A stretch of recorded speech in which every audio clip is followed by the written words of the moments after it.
के लिए हमेशा कुछ ना कुछ अच्छा करने का दिल रखते हैं और हमेशा कुछ ना कुछ अच्छा करते ही हैं। तो जैसे कि आज इंटरनेशनल एल्डर केयर डे है, तो आज के दिन वडोदरा में बहुत ख़ास चीज़ें होने वाली है और उसी ख़ास चीज़ों के साथ नवरात्रि भी चल रही है। तो नवरात्रि के समय पे वृद्धों के साथ समय बिताने का बहुत अच्छा मौका इन लोगों को मिल जाता है। और कोरोना काल के बाद, जी, कोरोना काल जब आया तो सबसे ज़्यादा असर एजेड लोगों पे पड़ी थी, वृद्धों पे पड़ी थी, क्योंकि सबको डर था कि कोरोना जो है उस महामारी में वृद्धों को ज़्यादा से ज़्यादा इफ़ेक्ट करने वाली एक बीमारी थी। पर जो इंसान कोरोना से लड़ के जजूम के बाहर आया है, वैसे लोगों को एनकरेज करने का काम हमारे ये 3 गेस्ट करते हैं। साथ ही में एल्डर लोगों की, जी हाँ, वृद्धों के लिए हमेशा अच्छा करने का दिल रखते हैं। तो चलिए आज मिलते हैं स्टूडियो में हमारे साथ जो गेस्ट हैं उनसे। सबसे पहले मैं आपको मिलवाती हूँ सचिन जो है वो एक समाज सेवक है। साथ ही में विनय जायसवाल जो है वो एबल एज फाउंडेशन की तरफ से है। और साथ ही में हमारे साथ जो गेस्ट है उनको मैं कोई इंट्रोडक्शन नहीं दूं तो भी चले, लोग उनको देख के ही पहचान लेंगे। बहुत सालों से उन्होंने अपना जो योगदान है वो वृद्धों के लिए दिया है। जी हाँ, KS छाबड़ा जो है वो संस्थापक है आनंद आश्रम के, वो हमारे साथ है। तो सबसे पहले तीनों गेस्ट जो है उन लोगों को नेशन प्लस न्यूज़ की टीम की तरफ से खूब खूब धन्यवाद, उन्होंने अपना कीमती समय दिया। छाबड़ा जी, आपसे बात करते हुए हमेशा गर्व ही महसूस होगा, क्योंकि आप प्रेरणा रूप हो हम सब के लिए। तो 12 साल आपने अपनी ज़िंदगी के दे दिए पूरे, और आनंद आश्रम चैरिटेबल ट्रस्ट जो है वो आपने बनाई। आनंद आश्रम चैरिटेबल ट्रस्ट का आइडिया कहाँ से आया और इस ट्रस्ट के संदर्भ में कैसे काम होते हैं? मित्रों, आनंद आश्रम के 10 ट्रस्टीज़, 24 मैनेजिंग कमेटी मेंबर्स और 2000 सेवकों की तरफ से आप सभी दर्शकों को सप्रेम नमस्कार। इस वक्त उम्र 64 वर्ष की है। जब 50 वर्ष का था तो एक मध्य रात्रि को ये ख्याल आया कि किसी दिन भी ईश्वर फाइनल कॉल दे सकते हैं, और जब ईश्वर जी का फाइनल कॉल आ जाए कि आ जाओ, फिर एक सेकंड, एक सांस आगे नहीं मिलती। तो ये हुआ कि ऐसे दिल के और कौन से अरमान बचे हुए हैं जिनकी अब पूर्ति कर लेना चाहिए। उसी में अगला ख्याल ये आया है कि जो प्राप्त है वो पर्याप्त है। और इन विचारों से अगले दिन सुबह, मतलब 14 साल पहले की बात कर रहा हूँ, हमने ये डिसाइड कर लिया कि बाकी का जीवन हम समाज सेवा को समर्पित कर देंगे। अब एक मेंबर से शुरू होकर ये 12 सालों में अब ये 2000 से ज़्यादा का स्वयं सेवकों का फोर्स है। पहला ऑब्जेक्टिव ये था कि समाज को जिन चीज़ों की आवश्यकता हो, जरूरतमंदों को जिन सेवाओं की जरूरत हो, वो सेवाएं दी जाए। और उसमें सबसे पहले ये ख्याल आया कि जीवन को अगर अपन देखें तो 3 हिस्से हैं। सबसे पहला बचपन, वो मेरा नाम जोकर में ये बहुत अच्छी तरह से बताया गया है दैट फिल्म में। बचपन तो खेलते कूदते निकल जाता है। बहुत ही कम परसेंटेज बच्चे होते हैं जो यतीम होते हैं, जिन्हें मदद की जरूरत रहती है। फिर आती है जवानी। जवानी का जोश तो भरपूर होता है, वो समय भी चैलेंजेस में, उतार चढ़ाव में निकल ही जाता है। पर मित्रों, सबसे ज्यादा तकलीफ आती है बुढ़ापे में, जहां हमें आवश्यकता है हमारे बुजुर्गों की सेवा। बुजुर्गों ने अपना पूरा जीवन न्यौछावर कर दिया यंगर जनरेशन का फ्यूचर बनाने में। क्या हमारी संस्कृति, हमारी सभ्यता ये बताती है कि हमें उनकी सेवा में अपने आप को समर्पित करना चाहिए। और आज का ये जो प्रोग्राम ऑर्गेनाइज किया है नेशन प्लस न्यूज़ ने, और मेरे दोनों मित्र जो सेवा में साथ में बुजुर्गों की बैठे हैं, मुझे गर्व है कि वो समय भारत का लौट के आ रहा है जब प्लानिंग की जा रही है बुजुर्गों की सेवा में।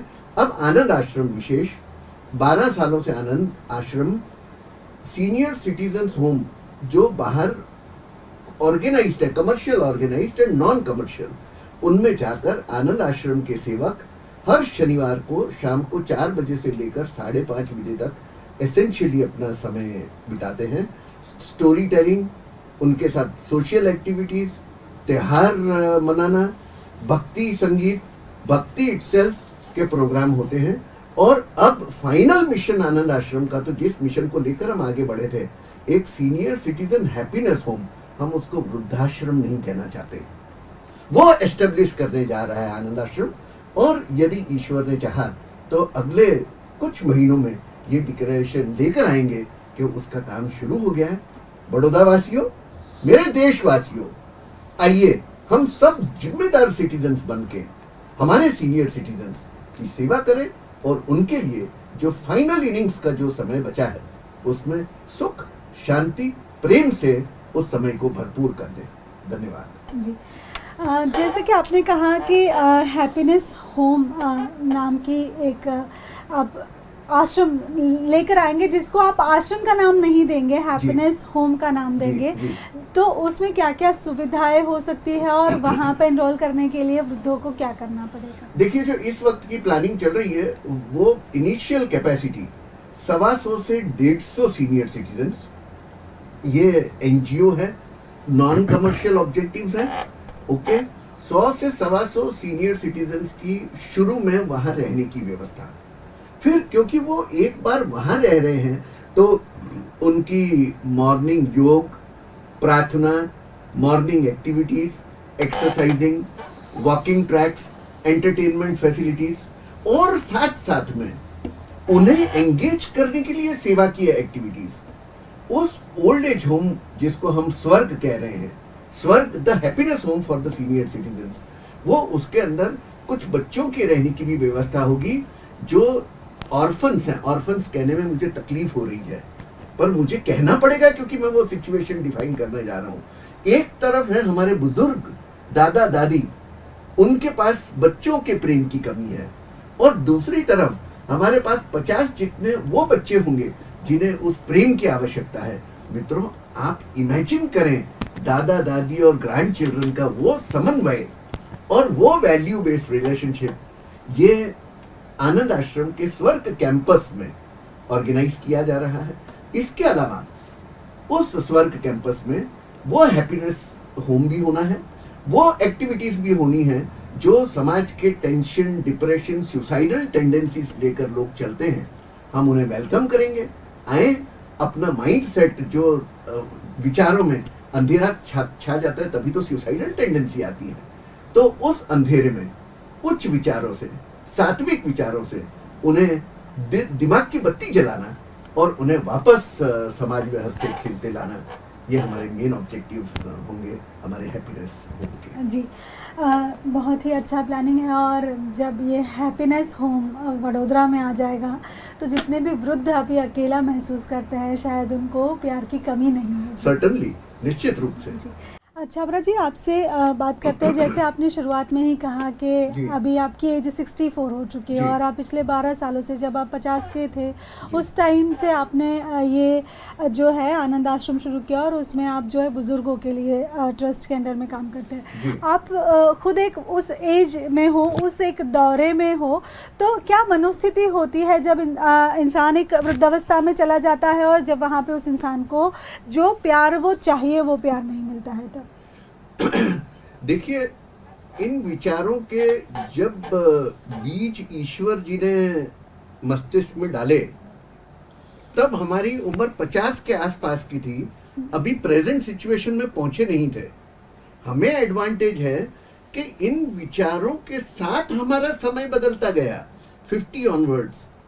अब हम ये महसूस कर रहे हैं कि यही अवस्था जो आगे आ रही है ऐसी है जहां सेवा की महत्तम जरूरत है।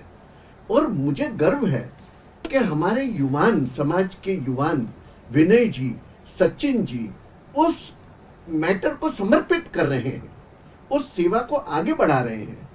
और आपके इस प्रोग्राम के माध्यम से मुझे पूर्ण विश्वास है युवा वर्ग इस चीज को ज्यादा सीरियस लेगा और उनको ये विचार करना होगा, जैसे पहले एक प्रोग्राम आता था सास भी कभी बहू थी, आज आप युवान हैं, कल की तैयारी बच्चों आज करो।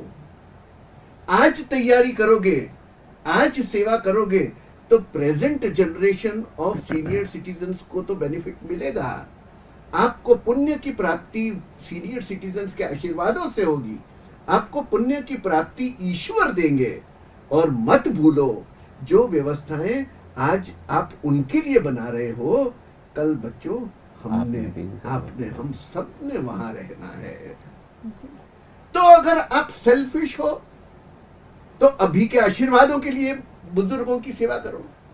और अगर आप सेल्फलेस हो तो कल अपने आप जहां अपने पहुंचना है वहां के निर्माण आज किए जाएं, तो वाह, आज का भी सुख और आने वाले कल का भी सुख। जी, बहुत अच्छी बात कही आपने, और हमारे दर्शक जो है वो देखेंगे और ज़रूर ये सीख जो है वो अपने जीवन में उतारने की कोशिश करेंगे। छाबड़ा जी, जाते जाते आपसे एक मैसेज मैं ऑडियंस तक पास करवाना चाहूँगी। जो वृद्ध, जो सीनियर सिटीज़न हमें नेशन प्लस न्यूज़ के माध्यम से देख रहे हैं, वैसे वृद्धों को, सीनियर सिटीजन्स को आपकी तरफ से क्या मैसेज देना चाहेंगे? मेरे सीनियर सिटीजन मित्रों, मैं भी चलते चलते उसी स्थिति में आ चुका हूं। प्यार हम देते आए हैं और प्यार हम देते रहे। एक्सपेक्टेशंस खुशियों का दुश्मन है। हम देने की भावना रखी है हमने, बाकी का समय भी देते चले जाएं।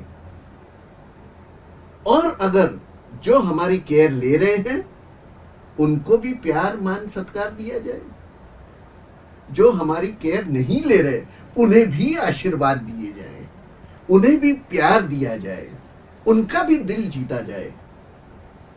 जो हम प्यार एक्सपेक्ट कर रहे हैं, हम देते हैं, वही प्यार लुटाते चले जाएं मित्रों। तो मेरे हिसाब से भावना ये है कि हमें न केवल लोग कोऑपरेट करेंगे, घर के मेंबर्स कोऑपरेट करेंगे, पर ईश्वर भी हमारा विशेष ध्यान रखेंगे। प्यार दीजिए, प्यार लीजिए, बस प्यार ही तो सुखी जीवन का एक रास्ता है। जी, बहुत बहुत धन्यवाद। आज हमारे साथ स्टूडियो में सचिन थे, विनय जायसवाल जी थे और के.एस. छाबड़ा जी थे। जैसे कि सचिन ने भी कहा, जैसे हम भी मानते हैं कि तीनों उम्र के पड़ाव के एक एक व्यक्ति हमारे साथ थे, और जैसे उन्होंने हमारे साथ अपनी मन की बातें शेयर की, वृद्धों के लिए, सीनियर सिटीजन्स के लिए, जो उनके मन में जो प्रेम और जो श्रद्धा, जो भावना है, अगर ऐसी ही श्रद्धा और भावना वडोदरा वासियों में आ जाए तो कहीं पे वृद्धाश्रम नहीं बनेंगे, और अगर शायद बनेंगे भी तो जैसे छाबड़ा जी कह रहे हैं, हैप्पीनेस होम बनेंगे, और जहाँ पे सिर्फ और सिर्फ प्यार मिलेगा। तो आप सबसे रिक्वेस्ट है कि आज के दिन अपने माँ बाप का या फिर अपने आस पड़ोस में जो भी वृद्ध है उन लोगों का ख्याल कीजिए, उन लोगों को प्यार दीजिए, क्योंकि उनके प्यार की वजह से ही आप आज कहीं ना कहीं खड़े हो। तो ये प्यार हमेशा सब में बांटते रहिए और ऐसे ही सबको लाड लगाते रहिए। तो अब ज़्यादा न्यूज़ के लिए आपको देखना पड़ेगा नेशन प्लस न्यूज़, लेकिन तब तक के लिए मुझे यानी शीतल गोहिल को विदाई दीजिए। जय हिंद। સમાચારોના સતત અપડેટ મેળવવા માટે નેશન પ્લસ ન્યૂઝને યુટ્યુબ પર સબસ્ક્રાઇબ કરો, બેલ આઇકોન દબાવો અને અમારી સાથે જોડાયેલા રહો ફેસબુક, ઇન્સ્ટાગ્રામ અને ટ્વિટર પર।